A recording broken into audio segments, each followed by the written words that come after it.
Carmine DeLuca had one simple rule. Nothing in this city could surprise him anymore. At 36, he was the most powerful mafia boss in Chicago, a man whose name made grown men lower their voices, a man who'd stopped being impressed by anything money or fear could buy. But on that Tuesday morning, stuck in traffic beside the Maxwell Street Market in his black Maybach, something on that crowded sidewalk made him lower his window for the first time in years. A delivery woman in a faded work jacket had just put a street thug flat on the pavement, a man twice her size with moves so clean, so professional, that Carmine's own bodyguard forgot to chew his sandwich. And the reason she did it? He was part of a gang that had dared to bully a young college student. No screaming, no wasted motion, not a single hair out of place. She simply picked up her packages and walked away like it was nothing. Carmine had met senators, killers, and billionaires, but not one of them had ever made him ask what he was asking now. Who on earth was this woman? Where did a delivery driver learn to fight like that? He found her interesting, and for a man like Carmine DeLuca, interesting was a dangerous word, because what this cold, ruthless boss did next would shock everyone who thought they knew him. Before we begin, if you love stories full of surprises, emotion, and unexpected encounters, hit that like button and share this video with someone who'd enjoy it today. And don't forget to subscribe so you never miss our next story. Your support means the world to us. Now, let's go back to that crowded market on Maxwell Street, where it all began. The market security guard, a broad, heavy-set man in a bright yellow reflective vest, kept the thug's shoulder pinned to the sidewalk until two Chicago police officers pushed through the crowd and approached. They cuffed him, read him his rights, then took a quick statement from Maeve right there at the scene. She gave them her name and phone number and recounted what had happened in less than 3 minutes, with the brisk efficiency of someone who had somewhere else she needed to be. The younger officer told her she would need to sign a formal statement later that weekend. She answered simply that it was fine, just tell her where to go, while her hands were already gathering up the fallen boxes. Inside the bakery, Katie stood beside the window, both hands wrapped around a paper cup someone had given her. Maeve walked in, set the cloth bag of money on the table in front of the girl, and gently pushed it toward her. She told Katie to count it again. The girl shook her head, her voice still trembling, and said she didn't need to count it, that Maeve hadn't needed to do any of that, because no one in this neighborhood ever did anything. Maeve said someone had to, then asked if the money was for tuition. Katie nodded, and said it was for the fall semester, and that she had been on her way to the bank. Maeve told her to go to the bank, take the bus this time, and keep the money tucked inside her coat. She was already halfway to the door when the girl called after her that she still didn't even know her name. Maeve replied that she didn't need to know it, and wished her well in school. And that was that. Katie hurried toward the bus stop, safe, her tuition money in her hands, while Maeve loaded the boxes back onto her cart and checked the time. 8 deliveries left. She had lost 11 minutes.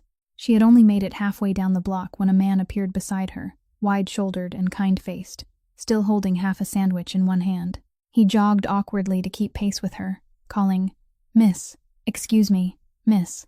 My boss would like to speak with you for a moment." She replied that she was working. He said it would only take 2 minutes. She said everything only took 2 minutes until it swallowed 20. Frankie glanced back at the black Maybach idling along the curb, then at her, then at his sandwich as though it might offer him some advice. He said, "Listen, I've worked for him for 9 years, and he has never once told me to chase a delivery woman down a sidewalk. So whatever this is, it's historic. You could become part of history." The corner of Maeve's mouth twitched, despite her best effort. She said, 2 minutes. The rear window was already lowered. The man sitting inside the car was younger than she had expected, and quieter than anyone she had ever met. The kind of quiet that made everyone around him uneasy. Beside him sat a second man, leaner, smiling without the slightest attempt to hide it. The quiet one said that what had happened back there was impressive, what she had done. She replied that it had been necessary, and that wasn't the same thing. He said most people would have kept walking. She said most people told themselves it wasn't their business, and she had never been very good at doing that. He studied her for a moment, then said that she had returned every dollar to the girl and hadn't even waited for a thank you. She replied that the money hadn't belonged to her, and she hadn't done it for gratitude. Then she turned her delivery cart and asked whether they were finished, because she still had 8 stops to make before noon. The man beside him, Gio, coughed into his fist to hide a laugh. Carmine ignored his brother. He said she should at least let him compensate her for her time, because she had lost part of her morning, and time had value. He reached inside his coat. Maeve didn't move. She told him to put it away. He said she hadn't even seen the amount. She said she didn't need to, because she didn't take money for doing what anyone should have done. She said it in a flat, even voice, without a trace of anger, the way someone might comment on the weather. Then she added that if he wanted to thank her, he could tell his driver not to block the loading zone, because other people still had work to do. Gio stopped pretending he wasn't laughing. Carmine's hand came back out of his coat empty. For several seconds, he only looked at her. Not the way men usually looked at women, but the way a chess player studied a move he hadn't anticipated. He asked where she had learned to fight, because that hadn't been a self-defense class. It had been real training, years of it. Something passed across her face for the briefest instant, then disappeared. She answered that she had learned in a place that no longer existed. He said that wasn't an answer. She said it was the only answer she had time to give, then stepped back from the open window, wished the gentlemen a good morning, and told them to try the peaches at the third stall, because if they said Maeve had sent them, the vendors might stop charging tourist prices. She walked away into the crowded sidewalk, weaving between the stalls without slowing down, and she didn't look back even once. The window remained open. Carmine watched until the yellow of her coat disappeared behind a fruit stand. Gio drawled, "So, peaches." Carmine said, "Don't." Gio said, "I'm only saying, brother. A man who checks his watch in the middle of federal negotiations has just spent the last several minutes staring at an empty fruit stall." Carmine called to Frankie and asked how long it had been. From the front seat, Frankie glanced into the rearview mirror and answered, 40 seconds, sir, give or take." Carmine murmured, "Traitor," and Gio finally laughed out loud.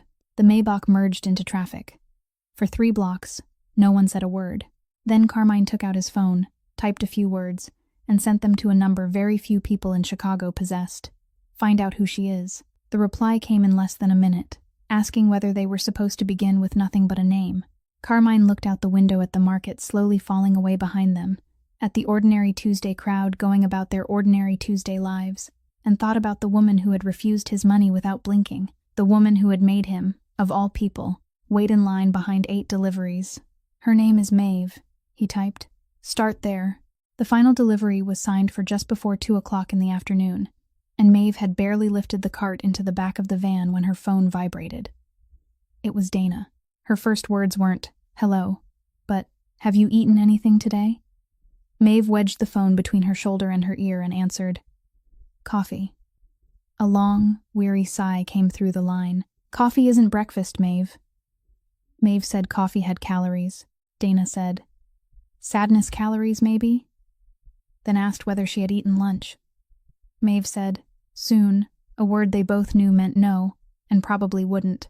Dana told her to come over that evening, said she would cook, and all Maeve had to bring was her mouth. Maeve was about to refuse when a message appeared at the top of the screen from Mr. Novak, her landlord. She skimmed it. Final reminder. 3 months' rent. Friday deadline. No further extension. She stood perfectly still for 1 second, then said into the phone that she couldn't come that night because she had just picked up another shift at the warehouse. 4 hours starting at 8 o'clock. Dana fell silent for a moment, then asked, "This Friday?" Maeve said yes, Friday. She didn't need to explain anything else. Dana had known the amount since the month before. Dana asked how much she was still short. Maeve calculated silently. This week's pay plus the warehouse shift minus gas. Then said she was almost there, only a little short. Dana said she had managed to save a little. Maeve cut her off, not sharply, but firmly, and said, "I'm not borrowing money from you. We've already talked about this." Dana said she was every bit as stubborn as her father. Maeve laughed and said she would take that as a compliment, then added, "Wait, you still need fabric scraps for those alteration orders, right? I'm standing at the market, and the fabric stall at the end of the row is packing up." Dana told her to get 1 bundle, but not to pay more than $15. Maeve said, "You underestimate me," and ended the call. The last fabric stall belonged to an old man in a baseball cap who was tying up rolls of leftover cloth. Maeve lifted a bundle of scraps in every color and asked how much he wanted for it. The old man said $30, all fine material, imported cotton. Maeve turned back one edge of the fabric and said, "What kind of imported cotton has a label that says woven in Georgia?" $10. The old man cried out as though she had wounded him and asked whether she meant to buy his whole stall for that price, then said 25. Maeve said it was end of the day scrap cloth, and if he didn't sell it, he would only have to carry it home again that night. 12. The old man said she bargained, like her family had been merchants for 3 generations, then lowered it to 18, and said if he went any lower, he would be sleeping beneath a bridge.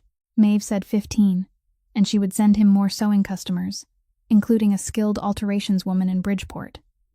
The old man studied her for a second, then waved one hand and said, 15.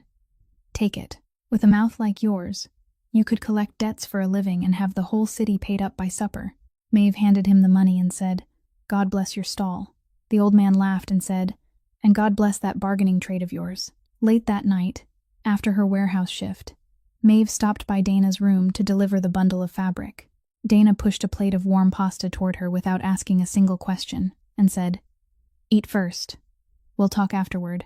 Maeve ate, quickly and silently, the way a person eats after spending 4 straight hours on her feet. Dana sat sewing, and after a while she said she had passed through Bridgeport that day, along 35th Street. Maeve's hand slowed for a single beat. Dana said the old building was still there. They had covered the sign with sheet metal, but she could still make out the word Callahan underneath. She asked whether Maeve had ever gone back. Maeve said no. Dana asked if it had been 9 years. Maeve said yes, 9 years, then fell silent. Dana didn't press her. After a while, Maeve began speaking again on her own, her voice level and distant, as though she were reciting a statement she had memorized long ago. She said her father had opened that gym before she was born and taught wrestling and boxing to children from all over the neighborhood. Any child who couldn't pay trained for free, and in return they swept the floors or stacked the gloves. Then business got bad that year, and he borrowed from private lenders, the kind who charged interest that left you deeper in debt every time you paid.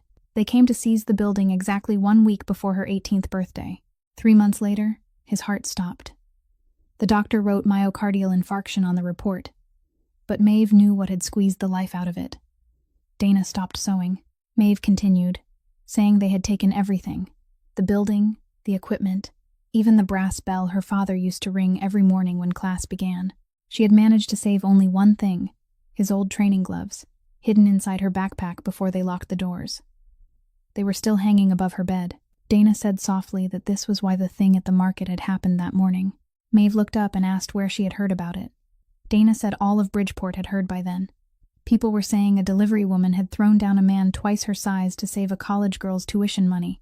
Maeve shrugged and said her father had one, saying he repeated all the time, that you didn't learn to fight so you could defeat someone, but so you would never have to bow your head before anyone.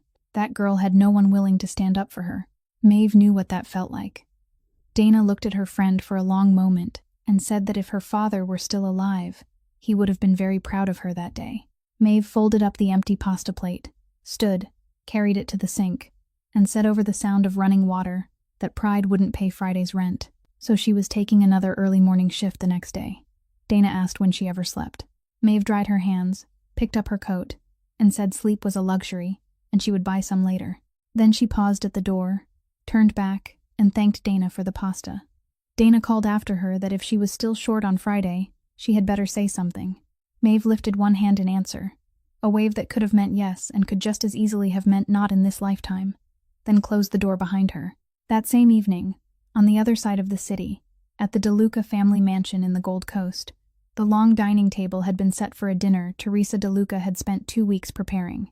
She was 60 years old, had been widowed for 6 years, and in those 6 years, she had kept the family from breaking apart through a discipline that even the hardest men in the house didn't dare challenge. That night she was dressed more formally than usual, and anyone looking at her could understand how much the dinner mattered. Seated at her right was Bianca Romano, 29 years old, the only daughter of Aldo Romano, head of the family that had stood against the DeLucas for the past 20 years. 20 years of battles over docks, contract sabotage before they could be completed, and men from both sides quietly disappearing before being officially described as having moved away. And the engagement between Carmine and Bianca, if it went forward, would bring all of it to an end with a wedding instead of a war. Teresa poured tea for her guest and pushed an old photo album toward Bianca, already open to a page showing a 10-year-old boy standing beside a broken bicycle. She said he had fallen all by himself and broken his wrist, but he had refused to cry. Even while the doctor set the bone, he had only clenched his teeth and stared at the ceiling. My son has always been that way, stubborn enough to drive a person mad, but there's no cruelty in his heart. He simply doesn't let anyone see the softer part of him, not even me. Bianca smiled by exactly the proper measure and said she had heard about Carmine for years, that people called him the most difficult man in Chicago to read. Teresa said difficult to read. Yes, but if you're patient, you'll find he's worth reading. At the far end of the table, Bruno nodded with satisfaction. He was 58 years old and had served the DeLuca family since Carmine's father was still alive. He was the advisor through whose ears every major family decision passed before it ever took shape. Bruno raised his glass, his voice low and smooth, the voice of a man accustomed to saying things that mattered. Madam, I've watched us and the Romano family spend money and men on this war for 20 years. This marriage isn't only about the young couple. It means peace for the entire city. The sooner we settle on a date, the better I'll sleep. Teresa gave him a look that was half teasing and half serious, and said he seemed more eager than the groom's own mother. Bruno laughed and spread his hands. At my age, all I want is to see the family secure before I retire. Surely there's no sin in that, madam. Gio, seated nearby, poured himself more wine and said Bruno had better pray that night, because his brother had never arrived anywhere on time in his life. Teresa glared at her younger son, though her eyes remained fixed on the doorway. A servant came to ask whether the main course should be served. She said no, wait for Carmine. Bianca spoke with the confidence of a woman who had never been made to wait for anyone, and said Teresa shouldn't worry, that a busy man was a valuable man. And to be honest, no man had ever turned her down before. She didn't believe Teresa's son would be the first. Teresa looked at the young woman for a moment but didn't answer. She only gave a small nod, like someone storing away a remark to compare against future evidence. Then her phone lit up. She answered, and the entire table fell silent with her. Carmine's voice came through the line, calm and even. Mother, I'm sorry, but I can't come home tonight. Something came up that I have to handle. Teresa asked what could possibly be more important than a dinner she had told him about 2 weeks in advance. Carmine was quiet for 1 second, then said it was something he hadn't yet found a name for. Go ahead and eat. Don't wait for me. Teresa set the phone down, straightened her back, and announced to the table in an unchanged voice that Carmine wouldn't be joining them, and they should begin dinner. Bruno was the first to speak, smoothly, as though he had prepared the words in advance. The boy must be caught up in business. He's young and carrying the weight of an entire empire. We should be understanding. Then he turned to Bianca and told her not to take it personally, that he would arrange another meeting himself, and soon. Bianca smiled and said she wasn't concerned. Anything worth having knew how to make people wait. But the hand resting on her napkin tightened slightly, just enough for Teresa to notice and say nothing. The dinner proceeded with perfect manners, formal and empty, like a picture frame with no photograph inside it. At the same time, 15 minutes away from the Gold Coast by car, Carmine sat alone in his office on the highest floor of the DeLuca Freight Building, with only one corner of the room lit. A brown envelope lay in the middle of his desk, delivered 20 minutes earlier. He opened it and removed 3 sheets of paper. Maeve Callahan, 27 years old, born in Chicago, living in a boarding house in Bridgeport, employed as a delivery worker, taking additional night shifts at a warehouse on the city's south side. Father deceased, mother deceased, no criminal record, 3 months behind on rent. He read all 3 pages in silence, then returned to the first and paused for a long time, over a line the investigator had included, as nothing more than a minor detail, that the subject worked an average of 14 hours a day. 14 hours. And that morning she had still put down her deliveries to stand between a stranger and a frightened college girl. Carmine leaned back in his chair and looked at the city lights beyond the glass. His phone vibrated with a message from Gio, asking what he had skipped dinner for, because their mother was already suspicious. Carmine didn't answer. He folded the 3 pages, placed them in a drawer, locked it, then sat for a long time in the quiet room, thinking about the answer he had given his mother, that there was something he hadn't yet found a name for, and realizing it might have been the most honest thing he had said in years.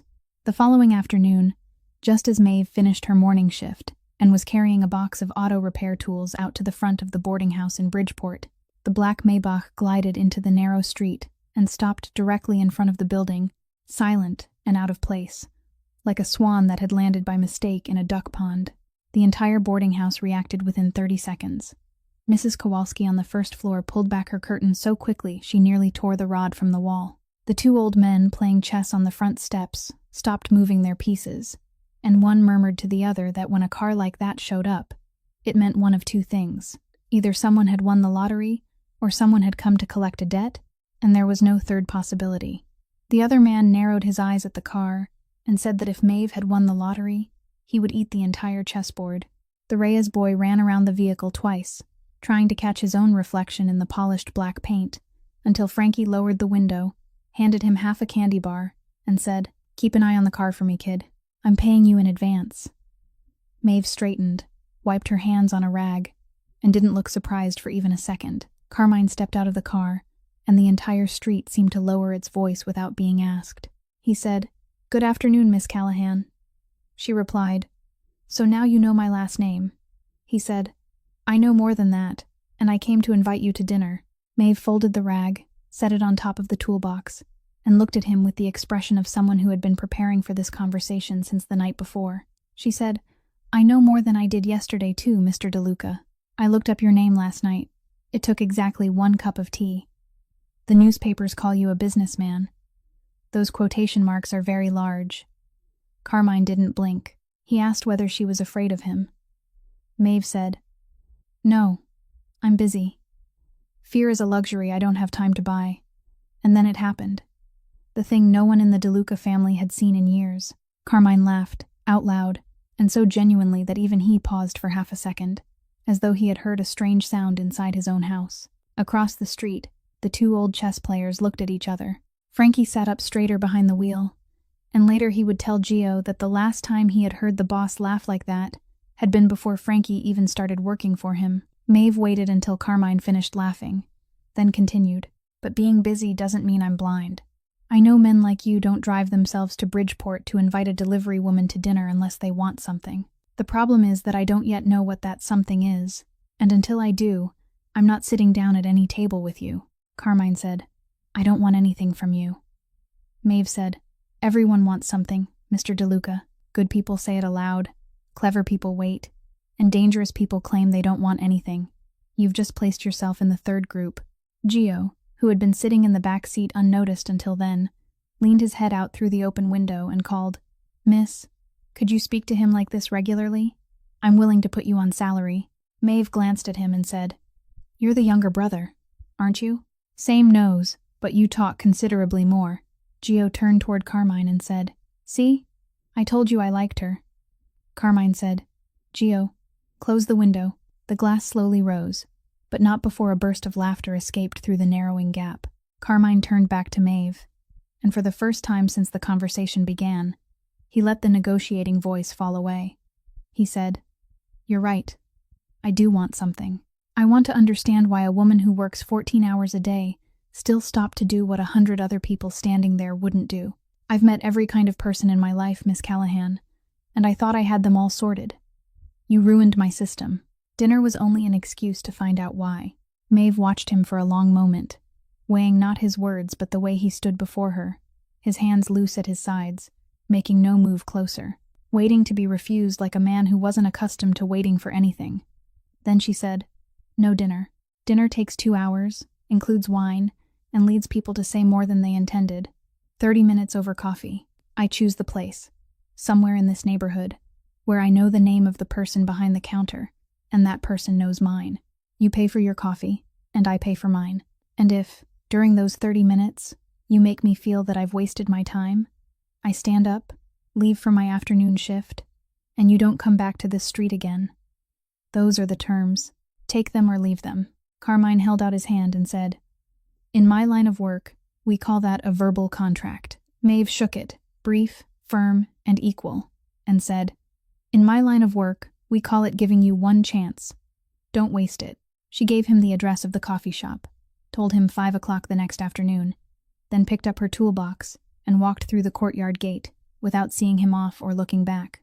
Carmine remained before the old iron gate for one more moment, then returned to the car. As the Maybach rolled away from the street, Mrs. Kowalski dropped the curtain and announced to the entire stairwell that she had always said that girl would make something of herself one day, while the two old chess players began arguing over which of them had first said that the car had come for Maeve and not to collect anyone's debt. At 5 o'clock the following afternoon, Carmine arrived at the cafe 10 minutes early and discovered that Maeve was already seated at a table in the corner, her back to the wall and her face turned toward the door, the kind of position men in his world had to be taught to choose. She pushed a cup of black coffee toward him and said, "I ordered for you already. Black. No sugar. One look at you and I knew you wouldn't like anything hiding the bitterness." Carmine sat down, took a sip, and said she had guessed correctly. Maeve said, "I didn't guess. I've delivered coffee to 1,000 offices. People are the coffee they drink." She placed her phone on the table, set a timer for 30 minutes, turned the screen so he could see it, and said it was there so both of them could keep track. Carmine asked what would happen if time ran out while he was in the middle of a sentence. Maeve said then he had better choose the sentence carefully. The first 30 minutes passed without either of them noticing. They talked about the market, about how Frankie had actually gone back to the third stall to buy peaches, and the vendor had recognized him as the man from the black car and charged him half again the usual price, and about how Gio sent his brother 15 messages in a single day, 14 of them pictures of dogs and cats. Maeve laughed more than she had intended, and Carmine spoke more than he had in the entire month before. When the timer sounded, Maeve looked down, remained silent for a second, then stopped it and turned the phone face down without saying a word. Carmine wasn't foolish enough to mention it. That was when the conversation descended into something deeper. He slowly turned his cold coffee cup between his hands and said in a much quieter voice, "Do you know the strangest thing about my life? The whole city knows my name. No one knows me. People know which table I prefer at which restaurant. They know I sign contracts with my left hand. They even know what time I leave my office. But if you asked them what kind of man I am, they would tell you about my father, my family, and the things I own. Not one of them could tell you a story that was only about me." Maeve listened to all of it without rushing to comfort him. After a while, she said people saw his shadow first and forgot there was still a human being behind it. That wasn't entirely their fault, but it wasn't his fault either. The larger the shadow became, the harder it was to see through. Carmine looked at her and asked why she spoke as though she had once lived in someone else's shadow. Maeve turned her own cup slowly and said, "My father. In the neighborhood where I grew up, everyone knew him. The children called him Coach. The adults called him Mr. Callahan. And for more than 10 years I was only Mr. Callahan's daughter. I hated it back then. Now I would trade everything I have to hear someone call me that one more time." Carmine asked how long her father had been gone. Maeve said 9 years. He asked what her father had taught. She said wrestling, boxing, and how to win without humiliating the person who lost. She spoke the last part more slowly than the first two. Carmine noticed the loose thread and pulled gently, asking where he had taught, whether it had been a gym. Maeve lowered her eyes to the coffee, and the door that had opened only slightly closed again before him. She said it was an old story, and telling it would ruin the mood of their coffee. He didn't press her.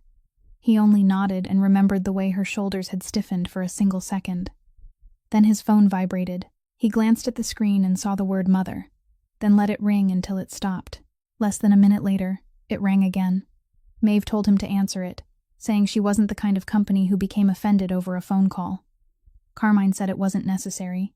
When it rang a third time, he picked it up, and Maeve expected him to stand and step outside to answer it, the way important men always did, but he merely silenced it, placed it face down on the table, pushed it another hand's width away, and asked her where she had left off in the story about the peach vendor charging Frankie half again the proper price. Maeve looked at the phone lying face down, then looked at him. She didn't comment, but something shifted slightly in her eyes, like someone adding another line to an assessment that hadn't yet been completed. By the time they left the cafe, darkness had fallen, and the 30-minute timer had somehow become 2 hours and 7 minutes, though neither of them admitted knowing it. On the sidewalk, Carmine asked, "Next week? Same time?" Maeve pulled up the zipper of her coat and said, "I'm not making any promises. My weeks don't work like yours, Mr. DeLuca. You have a secretary arranging your schedule. I have 100 deliveries arranging mine." Carmine said, "Then let me ask another way. If I happen to be at this cafe at the same time next week, would that bother you?" Maeve took one backward step toward the bus stop and said, "It's a free city. You have the right to drink coffee wherever you please." But she said it with half a smile, and they both knew what half a smile meant. The bus arrived, and she climbed aboard without waving.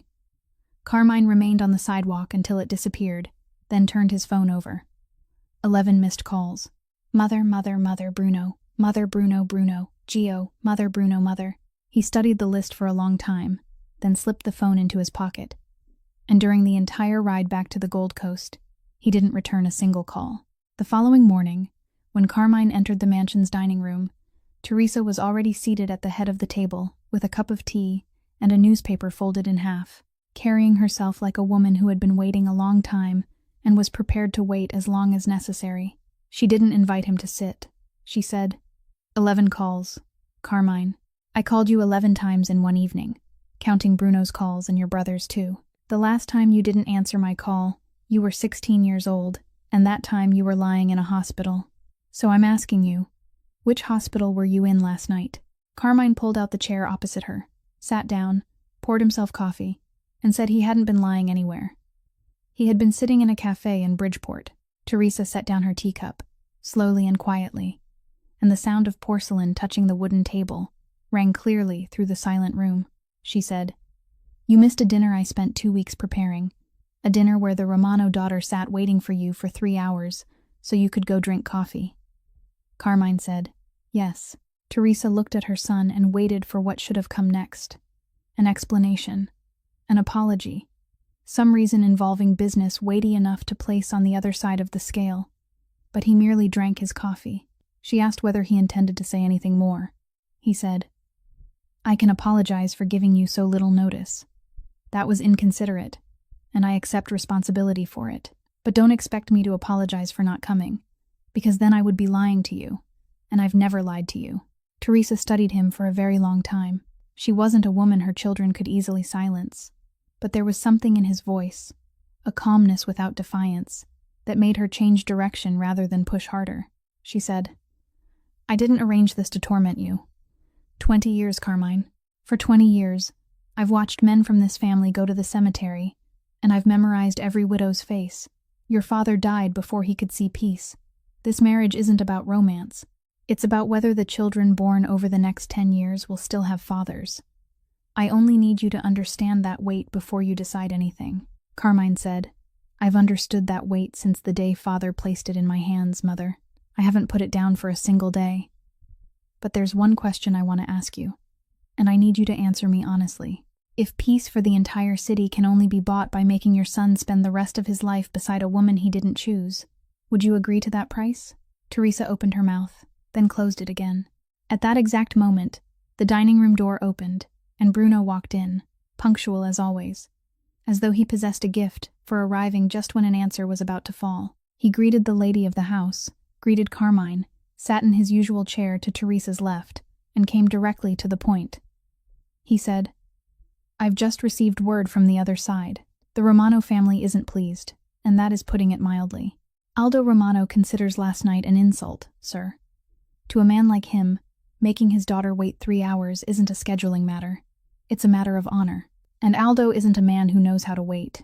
The entire city knows that. Every week that passes without a wedding date is another week he spends counting what he believes he is owed. Carmine asked what Bruno thought he should do. Bruno spread his hands, his voice smooth as oil, and said, Something simple.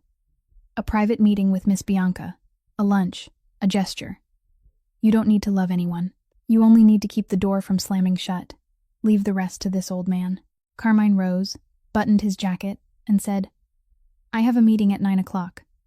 I'll decide for myself which doors remain open and which ones close, Bruno. That isn't a responsibility I delegate. He kissed his mother on the forehead, told her he would come home for dinner sometime that week, and she could choose the day, then left the room.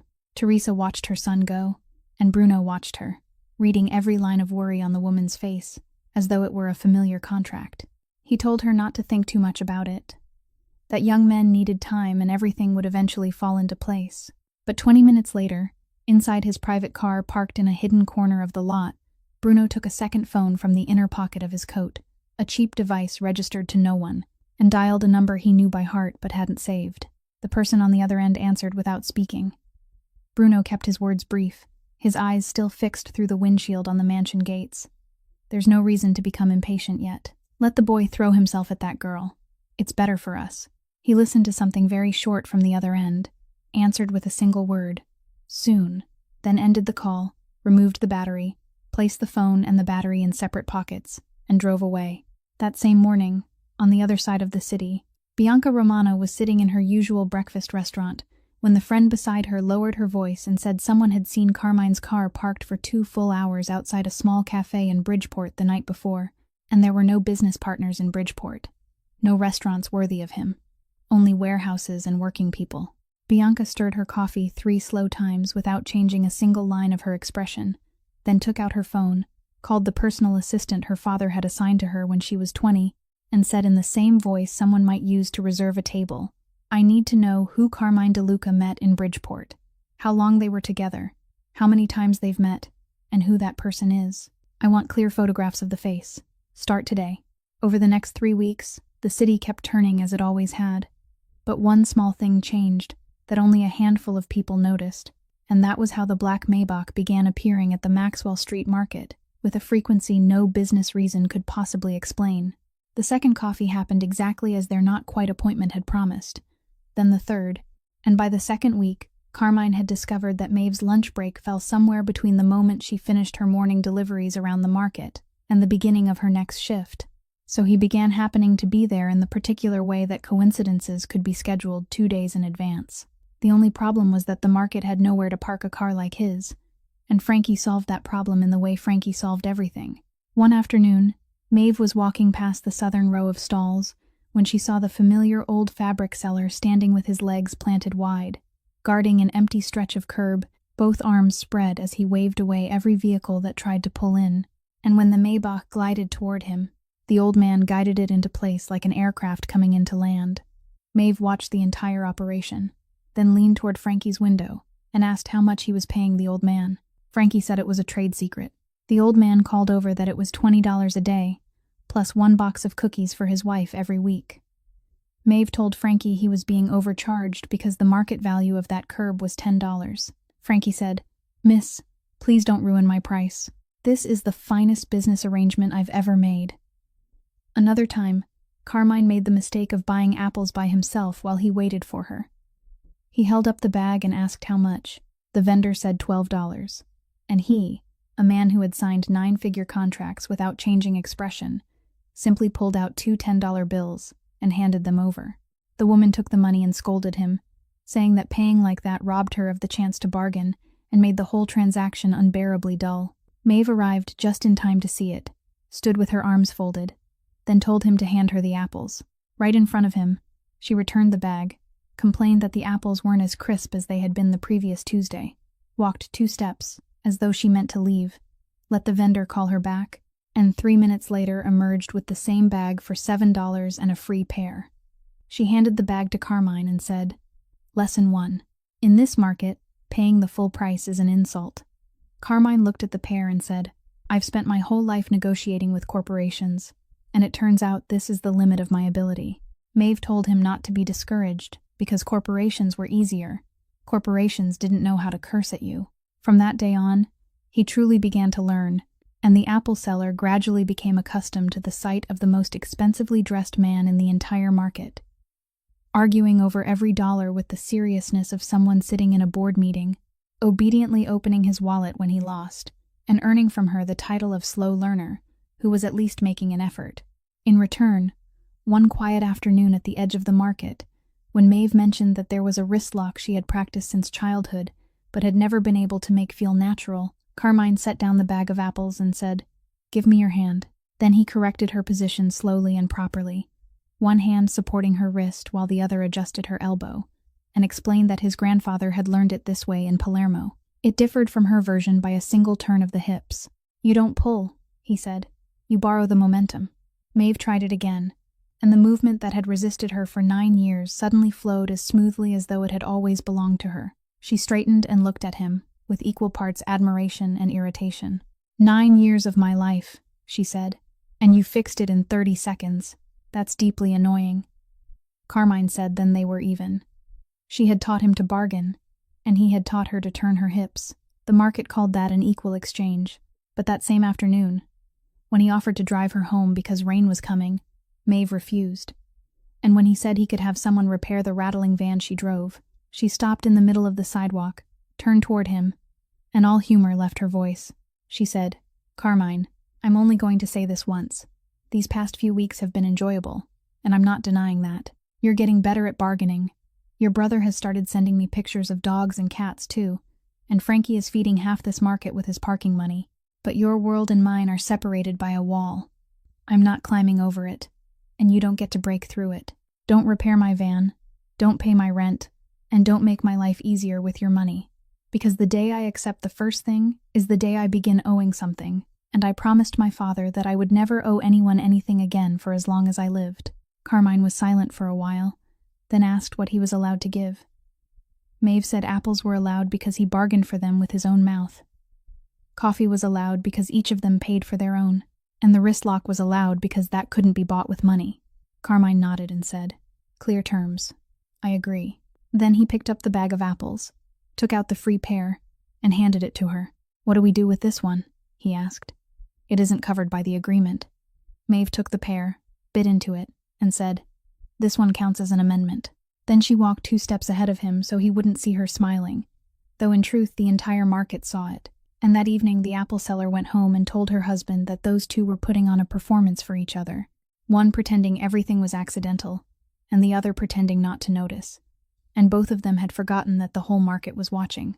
That Thursday evening, heavy rain began falling at dusk, and Maeve's van chose that exact night to die on a gentle incline 4 blocks from the warehouse. She still had 3 final packages to return before 10 o'clock. She tried the ignition 5 times, then 6, but the engine only coughed dryly before falling silent again. She had one hand braced against the door, and was preparing to climb out and push, when a familiar black car approached from behind and slowed beside her. The window lowered, and Carmine's voice carried through the rain as he asked, "The market is closed tonight, Miss Callahan.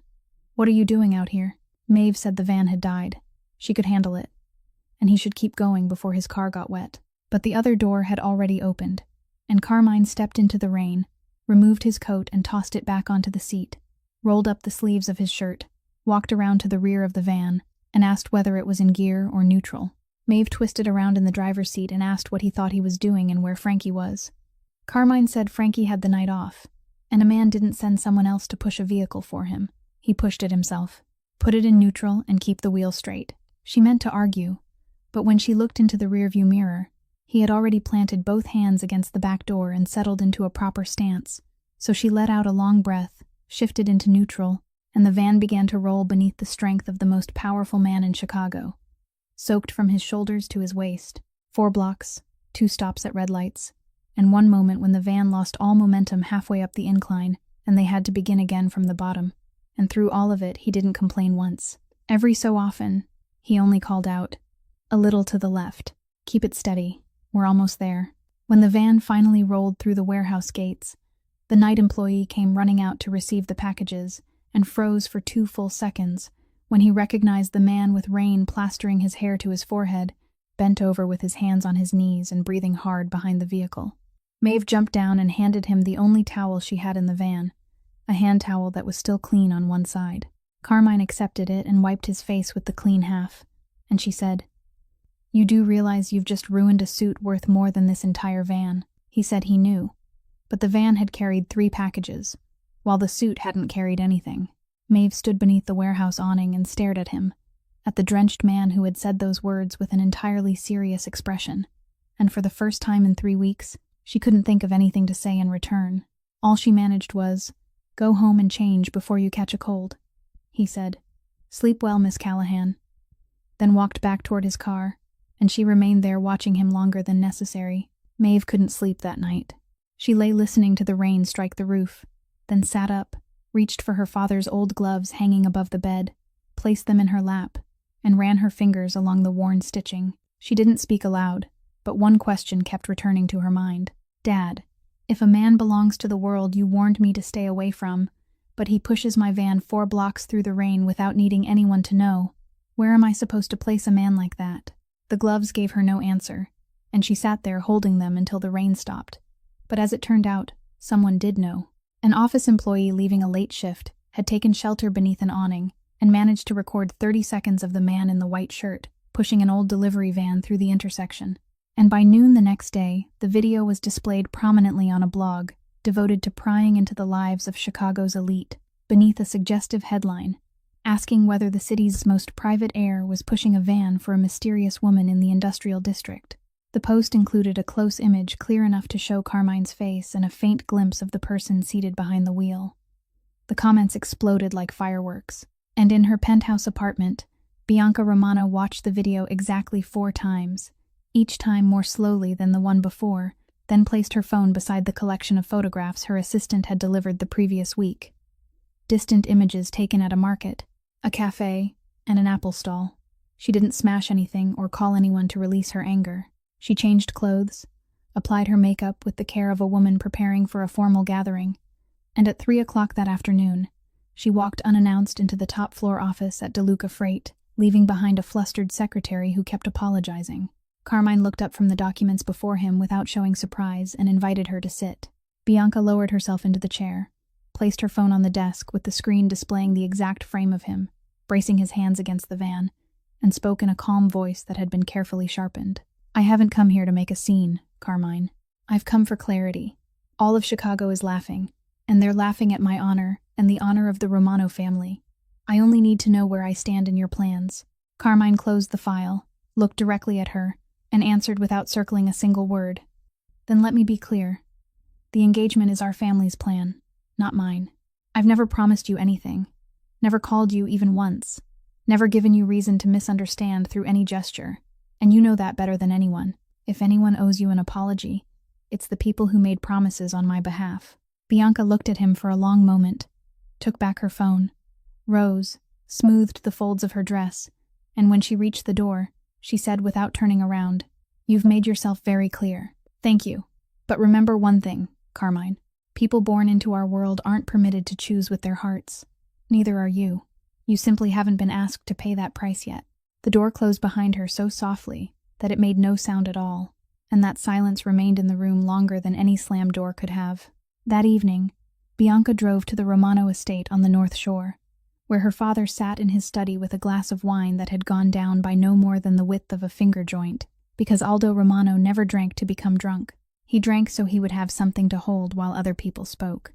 Bianca sat in the chair facing his desk, the same chair she had occupied since childhood whenever she was summoned before him, and recounted everything as concisely as she could.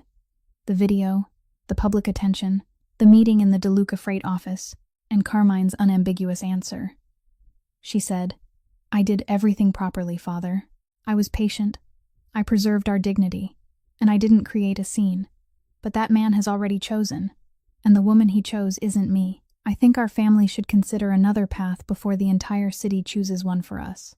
Aldo listened without interrupting once, turning the wine slowly in his glass, and when he finally spoke, his voice was no louder than the sound of a page being turned. "Another path. We have poured 20 years into this war with the DeLuca family, and the only door leading out of it has your name written across it. You are an investment, Bianca. I educated you at the most expensive schools and placed you in the finest drawing rooms, not so you could come home and tell me that my investment had failed." Bianca said, "I'm your daughter, not an investment." Aldo set down his glass, looked directly into his daughter's eyes for the first time, and said the words she would hear again in her mind through many nights to come. "If you fail, the engagement collapses. If the engagement collapses, don't call me father." The room became so quiet that the pendulum clock in the hall could be heard. Bianca remained seated for exactly 3 more seconds, then rose, bowed according to the customs of the house, and walked out. She kept her face perfectly composed through the long corridor lined with portraits of 3 generations of Romanos, past the butler who opened the door, and all the way down the stone steps. Only after she was seated in her car with both hands resting on the steering wheel did she realize she was trembling. Not from anger. From having finally understood something she had suspected for years but had never before heard spoken directly to her face. That in the house where she had been born, love was a conditional clause, and she had just been told the condition. That same night, on the top floor of the DeLuca Freight building, an envelope 3 times thicker than the first was placed on Carmine's desk at 9 o'clock. The complete investigation he had ordered into Maeve Callahan, beginning with her birth certificate, and continuing through everything that followed. He opened it, intending only to skim. And for the first 10 minutes, that was what he did. School records, the statewide youth wrestling championship she had won at 15, her mother's death certificate, until he reached the file concerning Callahan Gym on 35th Street in Bridgeport, and the hand turning the pages came to a stop. The report stated clearly, with the cold brevity of a well-prepared file, that 9 years earlier Jack Callahan had borrowed money from private lenders in an attempt to save the gym, that the loan belonged to a high-interest lending operation active on the South Side, that the building had been seized within 4 months, and that Jack Callahan had died of a heart attack 90 days later. The next page had been marked in red by the investigator, a note intended specifically for Carmine, explaining that the lending operation hadn't been independent. It had been an off-the-books collection branch operating under the protection of the DeLuca family, while Salvio DeLuca still held power, and the man who had directly managed that branch throughout those years, approving and signing every seizure order, had been Bruno. Attached was a copy of one such order, dated 9 years earlier, identifying the property as the Callahan Gym building, and in the lower corner of the page was the signature Carmine had seen thousands of times on family documents since he had been a teenage boy standing behind his father. He sat motionless for a very long time. 9 years earlier, he had been 27, entrusted by his father with the legitimate freight business and untouched by any of the hidden operations, and he hadn't known. His innocence was real, and the documents proved it. But in that same instant he understood that innocence didn't make him innocent. The name on that seizure order was his name. The machine that had crushed Maeve's father was the machine now resting in his hands, and the man who had signed the order sat every morning to his mother's left at the breakfast table, called him "Sir," and urged him to marry so the family could finally have peace. Carmine turned to the final page of the report. The investigator, meticulous by nature, had attached several photographs showing the building as it stood today, sealed behind sheets of metal with the old sign covered over, along with an archival photograph taken from a local newspaper when the gym was still operating. Children stood in rows across the training floor. A man with salt and pepper hair stood among them, and hanging neatly in a place of honor on the wall behind him was a worn pair of training gloves. Carmine stared at that photograph, at the gloves he now knew were hanging above the bed in a cramped room in Bridgeport, then reached out and switched off the only desk lamp still burning. The office sank into darkness, with nothing left but the city lights reflecting faintly across the ceiling, and the most powerful man in Chicago sat there alone before the open file, trapped between two choices no amount of money or power could purchase an escape from: tell her the truth, and perhaps lose her, or bury it, and face her every day with the eyes of a man hiding a body. Over the following week, Carmine worked the way he always did, once a decision had taken shape. Quietly, and without leaving fingerprints. The old building on 35th Street had passed through 3 different owners, and was now being used as storage by a distribution company losing money. And it took only 4 days for a holding company no one could trace back to DeLuca Freight to buy it outright, at a price that made the seller sign so quickly they nearly forgot to read the contract. On the 5th day, in his private attorney's office, Carmine signed a second set of documents transferring full ownership of the building to Maeve Callahan, unconditionally, with no restrictions of any kind, effective the moment the papers were signed. The elderly attorney looked at him over the rims of his glasses and asked whether he was certain, because giving a property like this to an outsider for nothing should at least come with some conditions. Carmine said there would be no conditions, and the file was sealed and placed inside the law office safe, with not a single copy leaving the room. On Saturday, he sent Maeve a message saying he needed her opinion about a property, only 1 hour, and he would pick her up at 3 o'clock. She replied, "Since when did I become a real estate expert?" But at 3 she still came downstairs, because they hadn't seen each other that week and she didn't want to ask herself why she had noticed. During the drive, she made one guess after another: a new warehouse for his company, a rental property, and Carmine only said they were almost there. But when the car turned onto 35th Street, Maeve sat upright, and when it slowed and stopped in front of the sheet metal-covered building she had spent 9 years taking longer routes to avoid seeing, she could no longer speak. Carmine got out first, unlocked the metal barrier, pushed it aside, and waited. Maeve stepped from the car very slowly, passed him without looking at him, and walked inside. The metal covering outside had hidden only one thing: that the interior remained almost entirely intact. The distribution company had used only the front storage area, while the main training room in the back had remained locked and abandoned through all those years. And during the previous week, someone had quietly cleared away the dust and repaired the electrical wiring. The ring was still there, its padding faded but unbroken, and the painted boundary lines Jack Callahan had drawn with his own hands were still visible beneath the haze of time. On the far wall, the hand-painted words had nearly peeled away, but they could still be read. "We don't train to defeat anyone. We train so we'll never bow our heads before anyone." Maeve stood in the middle of the room and turned in one slow circle, touching the ring ropes and the edge of the mat like a blind woman tracing the face of someone she loved. Then she sank onto the edge of the platform and cried. There were no sobs and no sound, only tears sliding down her face while she sat perfectly straight, the kind of crying that belonged to someone who hadn't permitted herself to do it for 9 years, and could no longer stop it from coming without permission. Carmine remained still at a respectful distance. He didn't approach, didn't offer her a handkerchief, and didn't speak. He simply stood there and bore witness. A long while later, Maeve wiped her face with the back of her hand and asked, without turning around, her voice still wet, how he had found the place.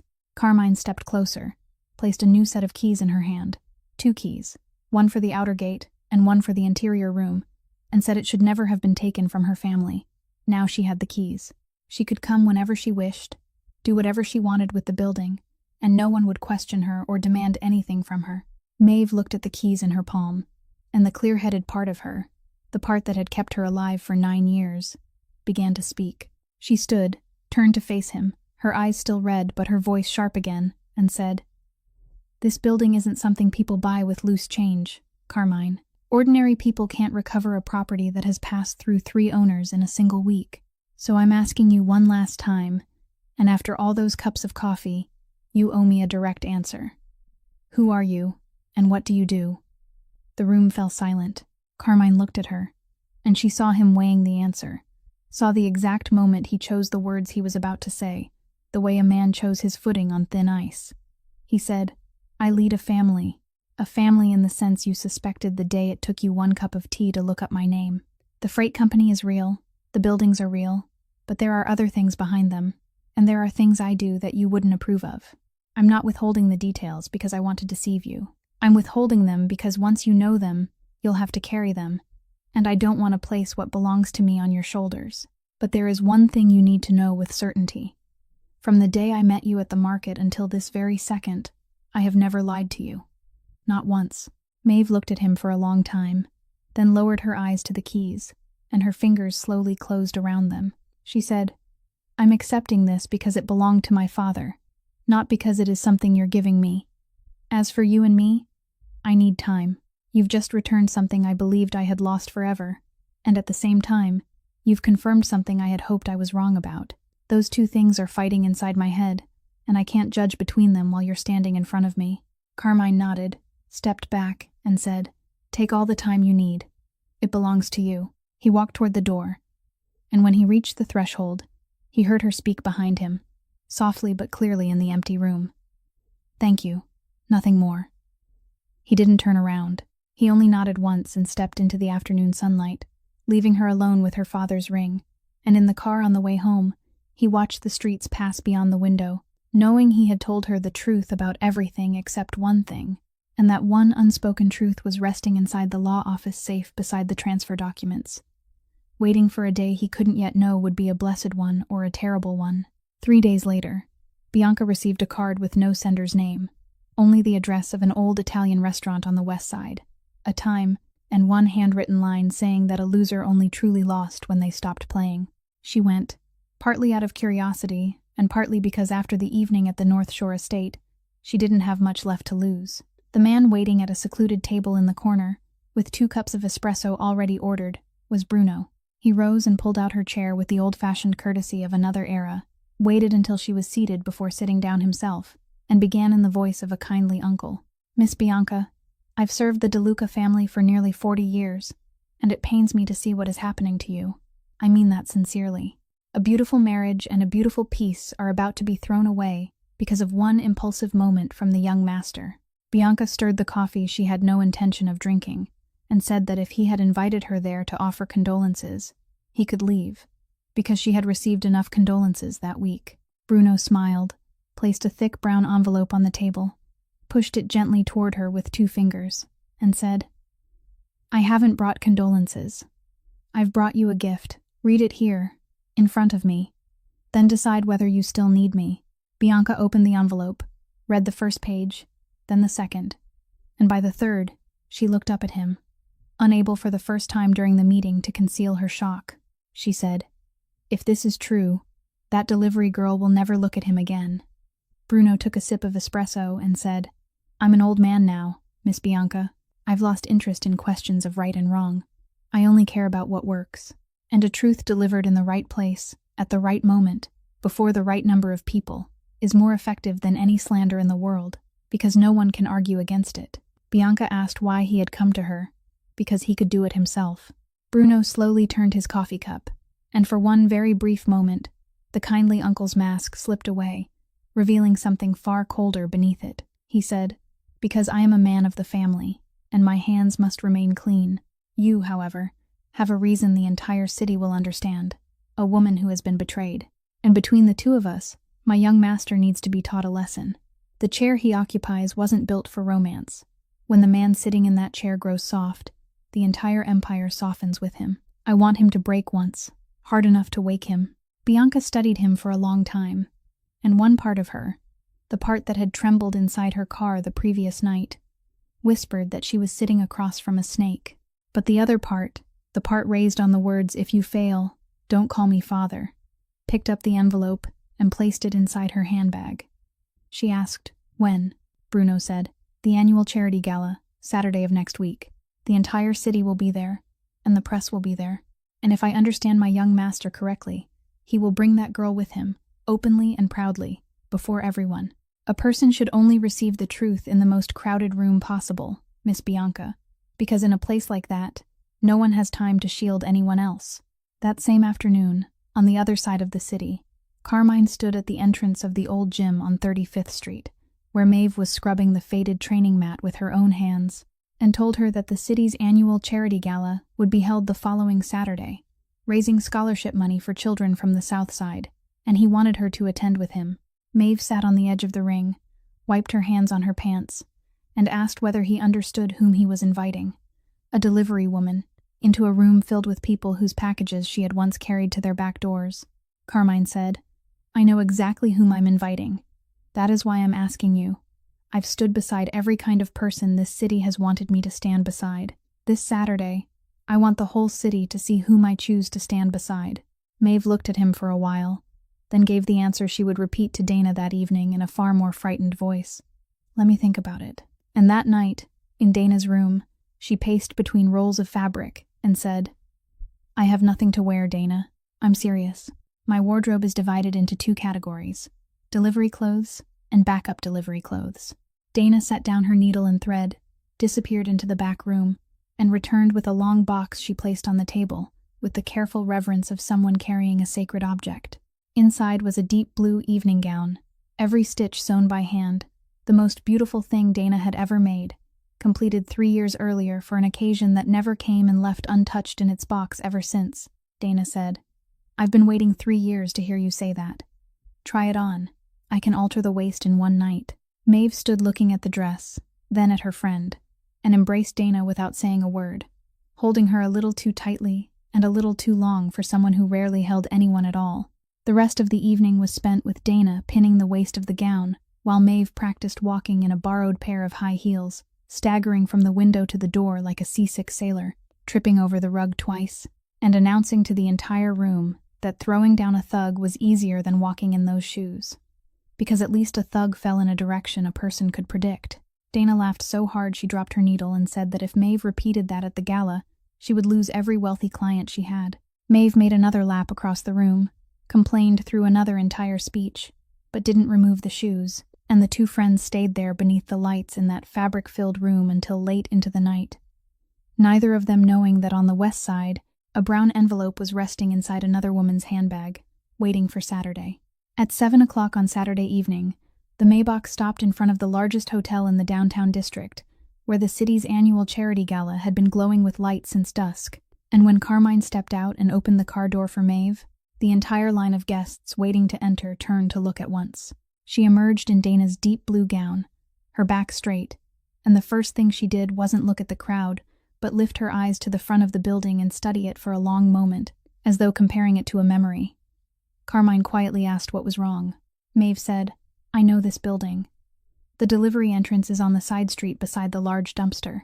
You have to ring twice before anyone comes out to receive the order. I used to deliver packages to the back door of this very building. Tonight, I'm going through the front." Carmine asked how it felt. She adjusted the strap of her purse on her shoulder and said, "Exactly the way I always knew it would," then climbed the steps half a pace ahead of him.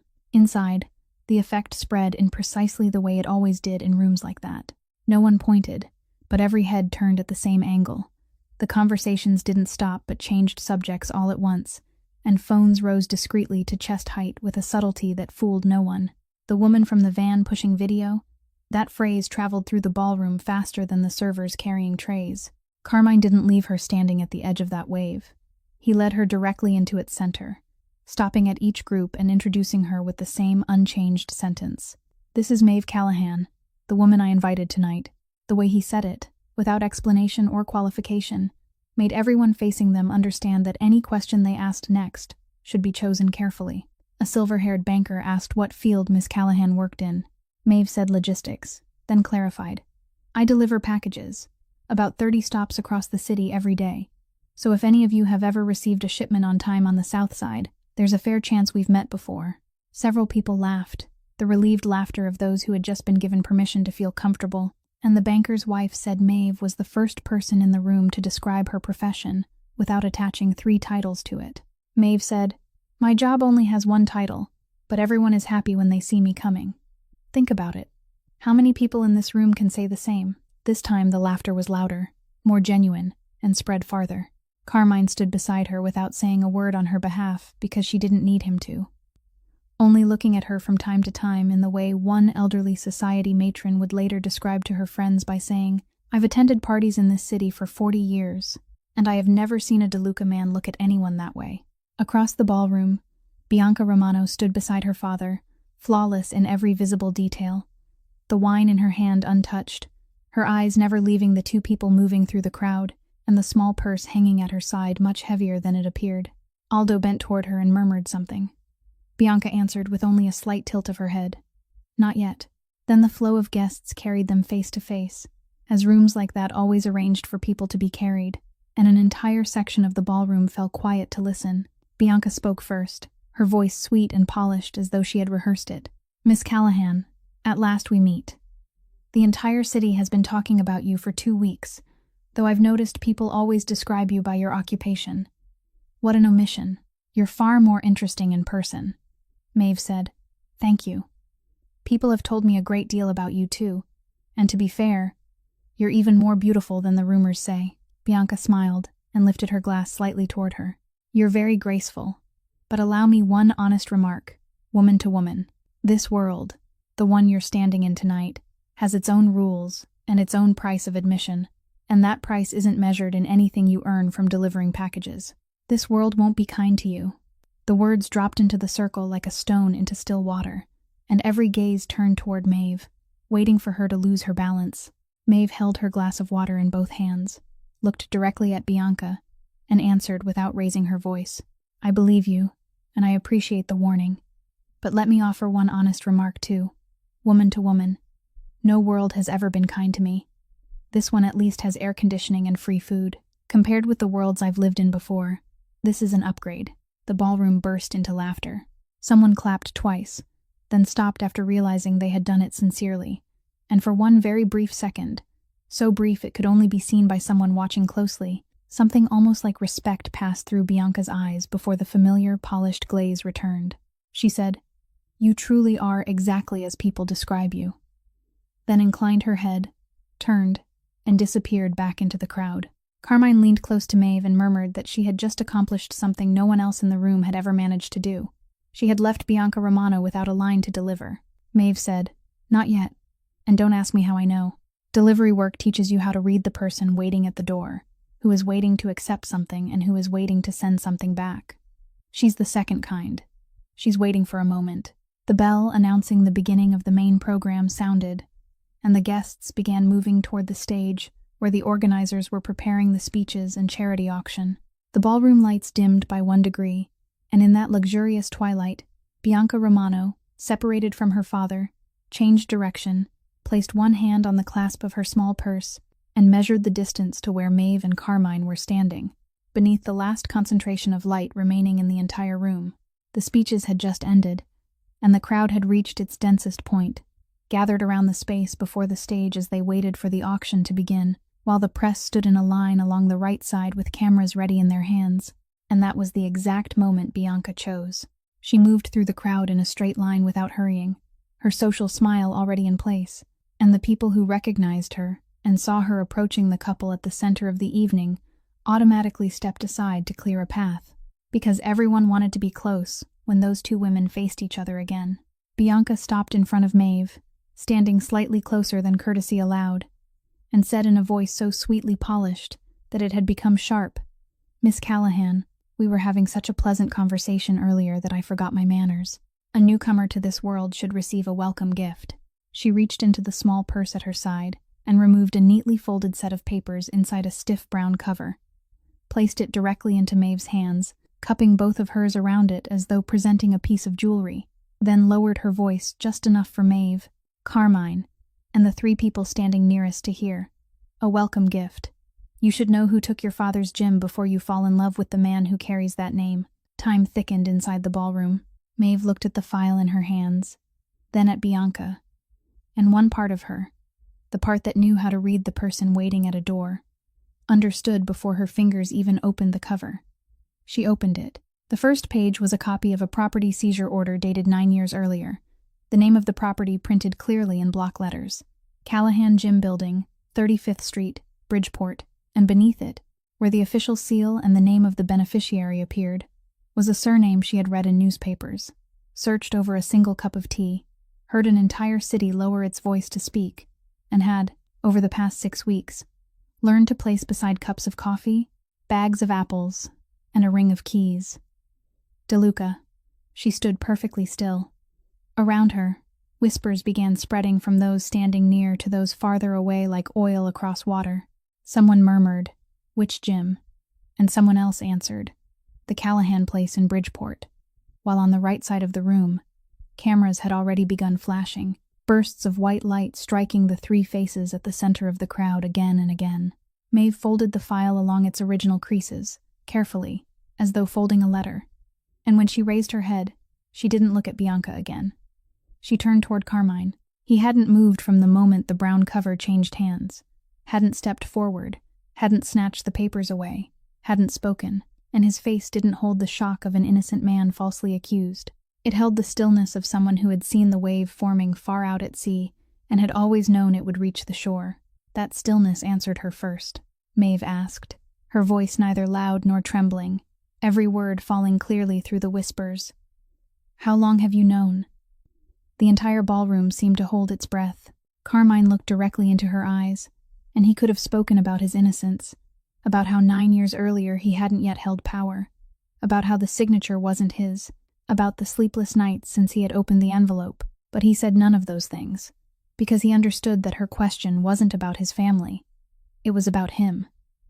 He answered with 2 bare words, offering nothing to soften them. 3 weeks. Maeve nodded once, very slowly, like someone who had finished weighing a package and was confirming its exact weight.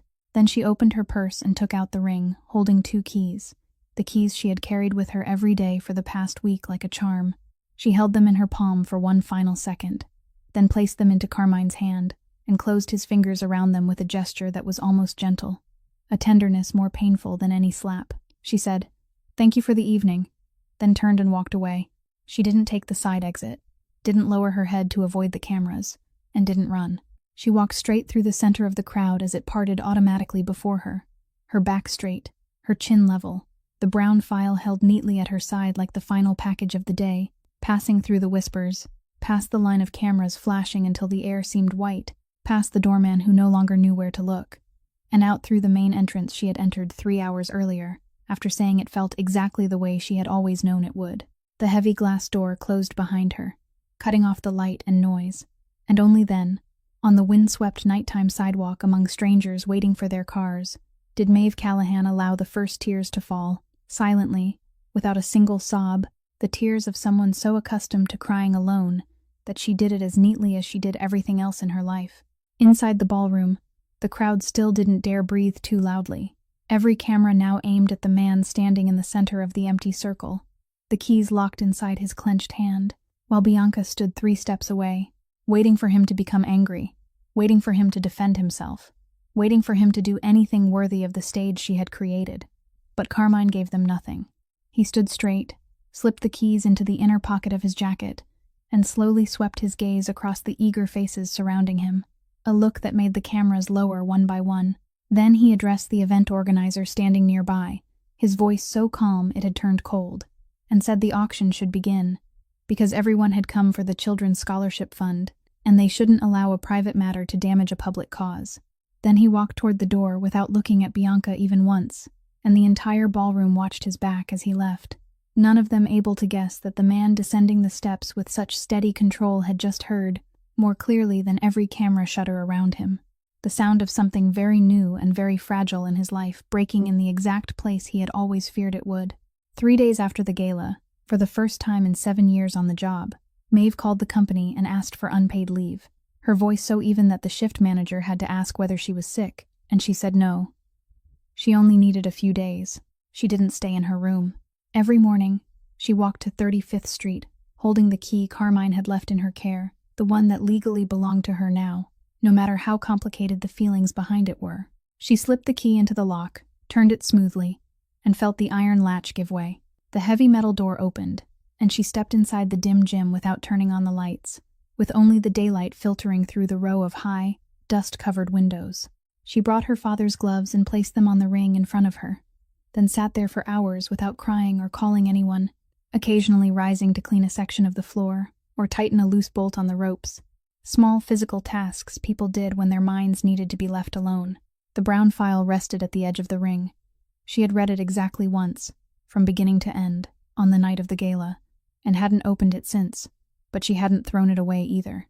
On the afternoon of the 3rd day, the metal door scraped open, and Dana walked in carrying a bag of food. She didn't ask why Maeve was there, didn't ask why she hadn't answered her phone, and didn't say she had seen every story online.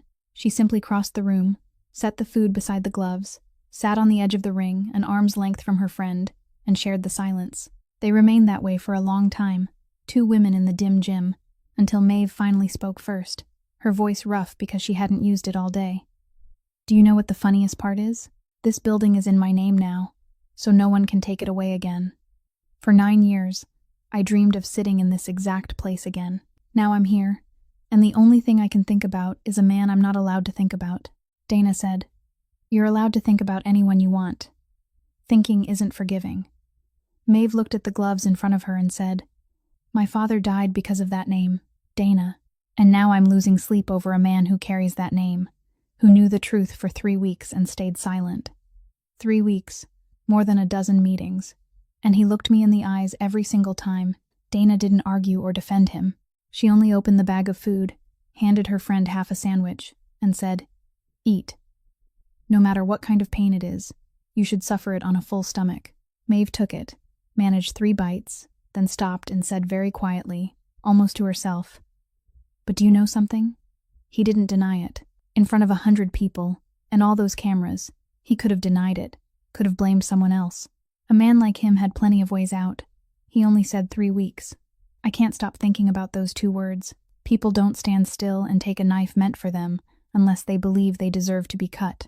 Dana put an arm around her shoulders, and the 2 of them fell silent again, leaving the words between them like an object neither one yet dared to pick up.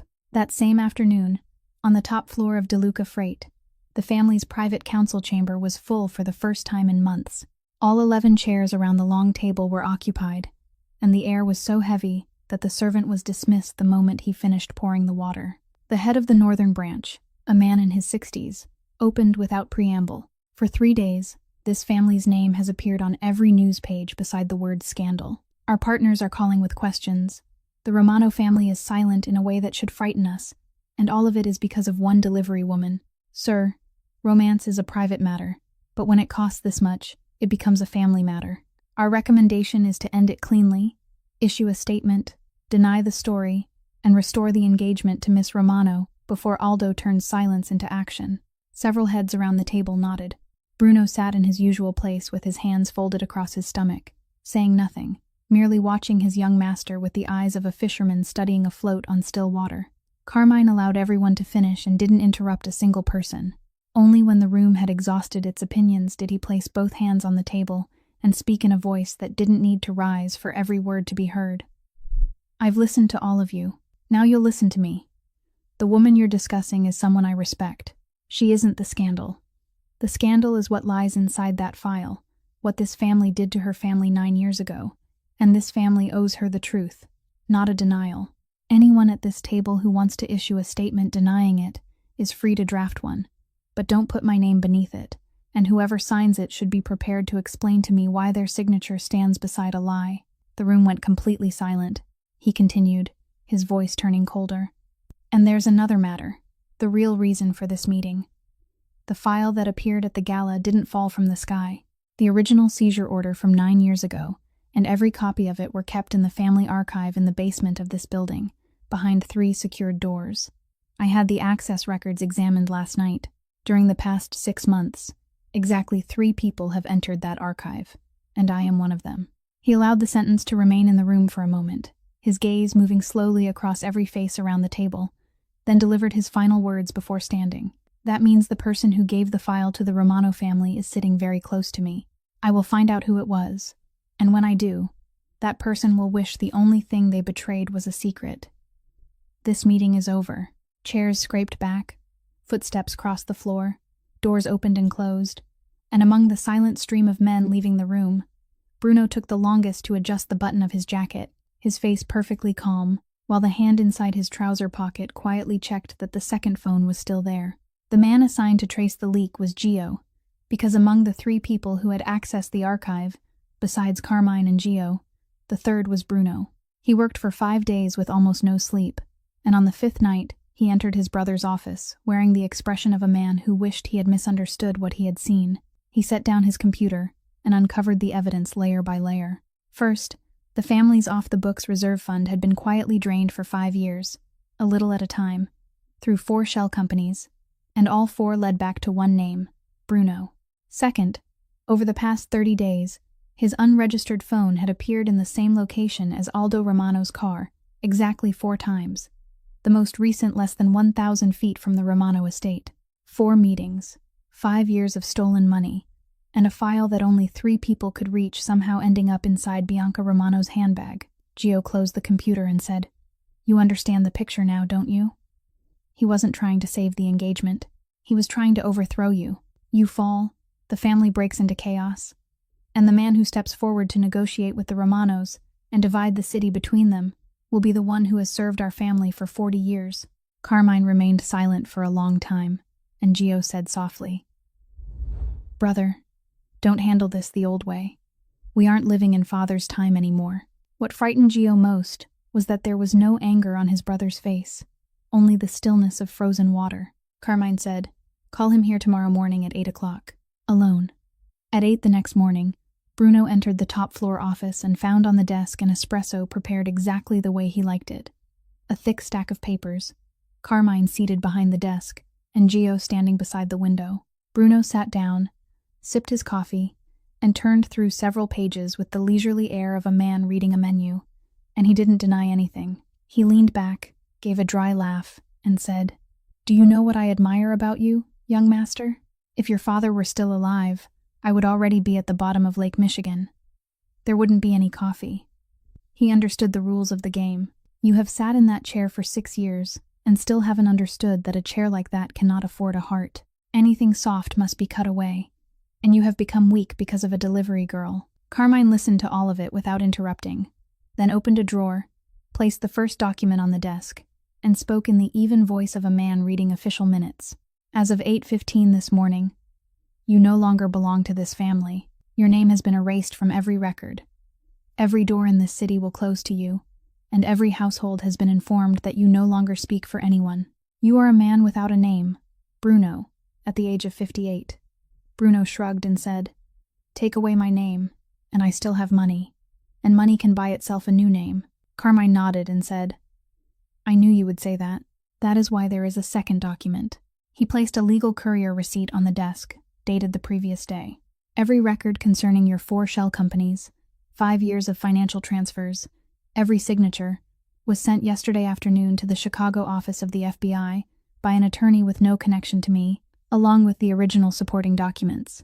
You laundered your money so carefully that it remained completely separate from the family, and now that careful work has become a noose made especially for you.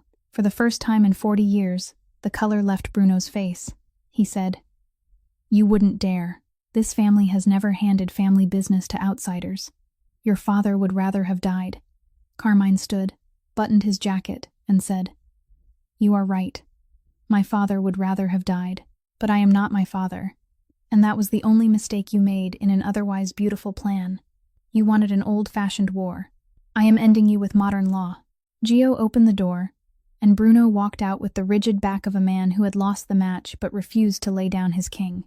He paused only at the threshold and said, You will regret letting me live. Carmine answered, No. You will live for a very long time in a very small room, with more than enough time to think about how you lost to such a weak little boy. The door closed, and Carmine looked down at the street, where an unmarked car had just pulled to the curb, knowing he had done something his father would never have forgiven, and also the first thing in many years that made the weight of his family name feel a little lighter.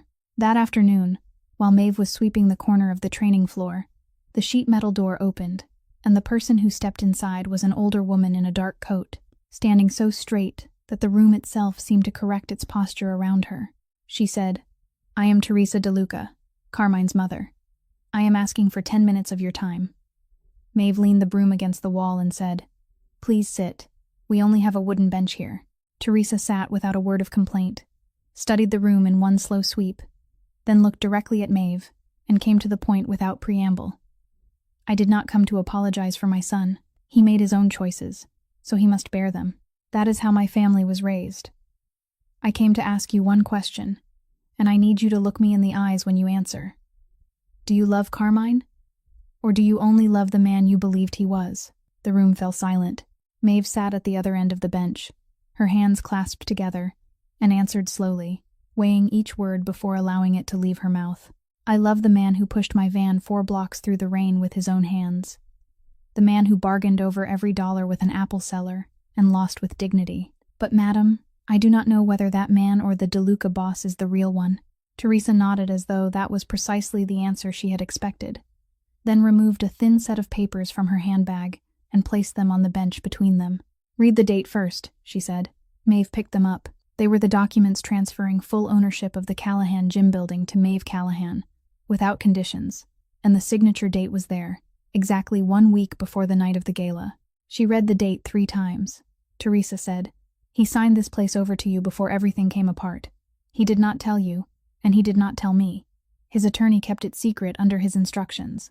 That means even if you turned your back on him, this place would still belong to you. He knew that before he signed, and he signed anyway. You asked which man is real. I raised him for 36 years, so I can answer that. Both of them are real. The proper question is which man he chooses to be. And my dear, he is already choosing. She rose, walked toward the door, then stopped at the threshold and added without turning around, This place feels warm. Your father must have been a good man. Then she left. Maeve remained alone for a long time with the documents resting across her lap. Night had fallen by the time she locked the door and started home, and she had walked 2 blocks when a small truck pulled across the sidewalk and blocked her path. 3 men stepped out and formed a line. The one in the middle said, Miss Callahan, get in the truck. Someone wants to speak with your boyfriend, and you are the invitation. Maeve stepped back to create space, let her handbag fall to the ground, and said calmly, You chose the wrong messenger. The first man lunged for her, making the same mistake every large man made, trusting his weight. She lowered her center, borrowed the force of his pull, turned her hips by 1 precise beat, and sent him over her shoulder into the pavement, where he lay gasping and unable to rise. The second man drew a short club. She stepped diagonally inside his range and kicked straight into his wrist. The weapon flew into the gutter, and the Italian arm lock she had learned at the corner of the market pinned him face down against the side of the truck. The third man hesitated, and in that exact second, headlights flooded the street. Two black cars braked hard and sealed both ends of the block. Gio led the men pouring out, and Carmine stepped through the glare with a face that made the last attacker raise his hands without being told. It turned out that even through all the days they had been angry with each other, Carmine had never withdrawn the men protecting her from a distance. They had only arrived 90 seconds later than she needed them, and for those 90 seconds, she had needed no one. Carmine stopped in front of Maeve and asked quietly, "Are you hurt?" Maeve brushed the dust from her sleeve and said, "I am fine. Your men were a little late, and these three need a doctor for their wrists." Gio searched the phone belonging to the man she had pinned, looked at the screen, and his expression hardened. He handed it to his brother and said only 2 words, "The Romanos." On the screen was an instruction message from an encrypted burner phone, but Gio's team traced the signal origin back to the North Shore within seconds. Carmine read it, then raised his eyes toward the northern edge of the city, where a mansion stood on the North Shore, his voice so calm that Gio felt cold along his spine. "Get her home safely," he said. "As for me, I have an appointment with Aldo Romano tonight, and he has not been informed." The meeting on the North Shore that night was shorter than any war the two families had ever prepared for. Carmine entered Aldo Romano's study with only Gio at his side and placed 2 things on the desk: the phone they had recovered with the instruction message still intact, and a summary of what Bruno had already begun telling federal investigators, including the dates and times of all 4 meetings with Aldo himself. Carmine said, "I am giving you a choice you have never given anyone else. Withdraw quietly and end every move against my people, or the part of Bruno's testimony involving the Romano family will be on a prosecutor's desk before the end of the week. If you choose war, you will be choosing it with the law, not with me." Aldo stared at the 2 items on the desk for a long time, and for the first time, the man who had never known how to wait understood what it meant to have no road left. He said only 1 sentence. "The Romano family withdraws." That night, the Maybach stopped outside the boarding house in Bridgeport, and Carmine stood beneath the streetlight, where the neighbors had finally stopped lifting their curtains, and spoke to Maeve without ornament. He said, "I can't erase what my family did to your father. No apology will ever be enough, and I know that. All I can do is choose never to become what they were. I have already begun pulling DeLuca freight out of every hidden operation. It will take years. It will cost a great deal of money, and it will cost me more than a few friends. But I want to build something no one can take away. I learned that from you." Maeve stood still and listened to every word, then folded her arms and said the sentence she had been preparing ever since she read the date on the transfer documents. "Show me the terms." 1 year later, Callahan Gym on 35th Street was glowing with light again. The words on the wall had been repainted in the exact style of the original lettering, and the sign outside announced free self-defense classes for women in Bridgeport every Tuesday and Thursday evening. The first student to register was a second-year college student named Katie, who clasped Maeve's hand tightly and said she still kept the tuition receipt from that year. The final name on the list, written in suspiciously careful handwriting, was Frankie, accompanied by a note requesting enrollment in the beginner class. And when Gio discovered it, Frankie defended himself by saying that a bodyguard had to keep his skills current. The wedding was held directly on the training floor on a Sunday afternoon, with the guests seated on rows of wooden benches, Teresa in the front row with her back straight and her eyes wet, and Dana serving as maid of honor in the second most beautiful dress she had ever made, because the most beautiful one was being worn by the bride. Before the ceremony began, Bianca Romano appeared in the doorway, stood there for 1 moment, as though asking permission, then walked up to Maeve and said simply, "Now that I am finally free from my father's shadow, I came to apologize, not to offer excuses. What I did that night was wrong, and you were the only person in this world who ever treated me like a human being instead of a piece on a board." Maeve looked at her for a while, then held out her hand and said, "The past stays behind us. Today is a day for beginnings. Stay for the celebration. The food here is better than it was at the gala." And the final ritual of the ceremony wasn't the exchange of rings, because that had already been done. It was the moment Carmine placed a chair beneath the main wall and personally hung Jack Callahan's old gloves in the place of honor, aligned with the afternoon sunlight pouring through the high windows, and the entire room fell silent for 1 breath before breaking into applause. The story ends there, but what it leaves behind remains with us much longer. Respect for another human being isn't determined by whether they enter life through the front door or the back, whether they wear a delivery uniform or an expensive suit. It is found in the way they stand upright when life knocks them down, and in the way they bend to help someone else rise. Mistakes, even mistakes carrying the name of a family, do not define a person. What defines them is whether they have the courage to face the truth and repair what was broken. And the greatest strength in this world isn't power or money, but one heart that knows how to make amends and another heart that knows how to forgive. When those two hearts find each other, no wall between two worlds can remain standing. And you? How did this story make you feel? Have you ever met someone who made you believe in kindness again? Or have you ever had to rise alone the way Maeve did? Share what is deepest in your heart in the comments. We always listen to every line you write. If today's story touched you, please press like, share this video with someone you love, and subscribe to our channel so you won't miss the compelling stories we bring you every day.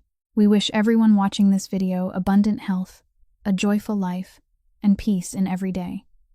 Goodbye, and we will see you again in the next video.